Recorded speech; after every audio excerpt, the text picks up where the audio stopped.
একটা সময় লোকে বলতো, আশেপাশের মানুষ বলতো, সায়েন্স নিলে একটা লাভ আছে। 7টা সৃজনশীলের জায়গায় সবসময় তোর 5টা সৃজনশীল লিখতে হইব। আর মনে কর তোর ফ্রি নাম্বারই 200-250 মতো আইসা পড়বো। কেমনে ফ্রি নাম্বার আসবো? প্র্যাকটিক্যালে। এমনটা লোকে বলতো। লোকে বলাতে নিজের ভিতরে একটা লোভ জাগছে। 200 নাম্বার ফ্রি পাওয়া যায়, তাহলে তো আমার সায়েন্সই নিতে হবে। তো সায়েন্স নিয়ে এখন আমার এইচএসসি পরীক্ষা শেষ। এখন চলতেছে 10 তারিখ, আমার এক্সাম শেষ হয়েছে 4 তারিখ। এখনো আমি এক্সাম দিতেছি। কি এক্সাম দিতেছি? প্র্যাকটিক্যাল। এটা আবার কোনো এক্সাম হইলো? এটা তো ফ্রি নাম্বার। যারা তোমরা অন্য গ্রুপে আছো, তোমাদের 7টা সৃজনশীলের জন্য টাইম দেওয়া হয় 2.5 ঘন্টা আর 30 মিনিট নৈবেদিক, টোটাল 3 ঘন্টা।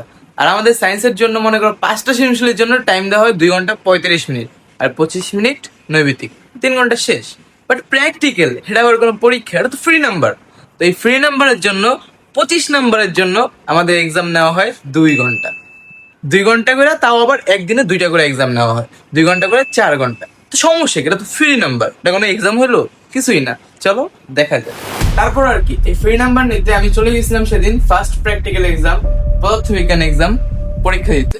সেটাও আমাদের কলেজে হয় নাই, সেটা আমাদের কেন্দ্র যেখানে পড়ছে কবি নজরুল কলেজ, ওই জায়গায় হয়েছে। তো গেলাম এক্সাম দিতে বসলাম। বইসা দেখলাম আমাদের খাতাগুলো জমা নিয়ে নিল। তারপর আমাদের খাতা দিল, বলতেছে তোমাদের 2 ঘন্টা এক্সাম। এটা আমি আগের থেকে জানতাম 2 ঘন্টা এক্সাম। তারপর কি হলো, সবারে বললো কেউ ফোন টোন আনলে সামনে রাইখা আসো। হ্যাঁ, রাইখা আসলাম। তারপর প্রশ্ন দিল, আমারও একটা দাগাই দিল, পাশের জন্য একটা দাগাই দিল, এর পাশে আরেকটা দাগাই দিল, মানে এক একজন এক একটা লিখবা। আমরা হয়েছি জেনজেড স্টুডেন্ট। আমাদের মেইন এক্সামে সামথিং প্রিপারেশন থাকতো, আর আমরা প্র্যাকটিক্যাল এক্সামে প্রিপারেশন নিয়ে যাব। তারপর আর কি, লেখা শেষে আমাদের ভাইবা নেওয়া হলো। তাই কোনোভাবে এক্সামটা দিলাম, যদিও এক্সামে পাইতে পারি, তাও এক্সাম দিয়ে বের হয়ে চলে আসলাম। পরের দিন কেমিস্ট্রি এক্সাম। এখন বুঝছি কিছু একটা হবে।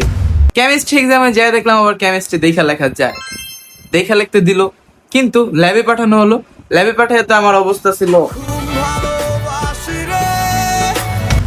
এরকম। এমনটা না যে আমি আমার পাশের পোলারটা দেখা লেখা ফেলবো, সবার অঙ্ক মিললেও আমারটা মিলতেছিল না, কারণ এক একজনের এক একটা করতে দেওয়া হয়েছিল।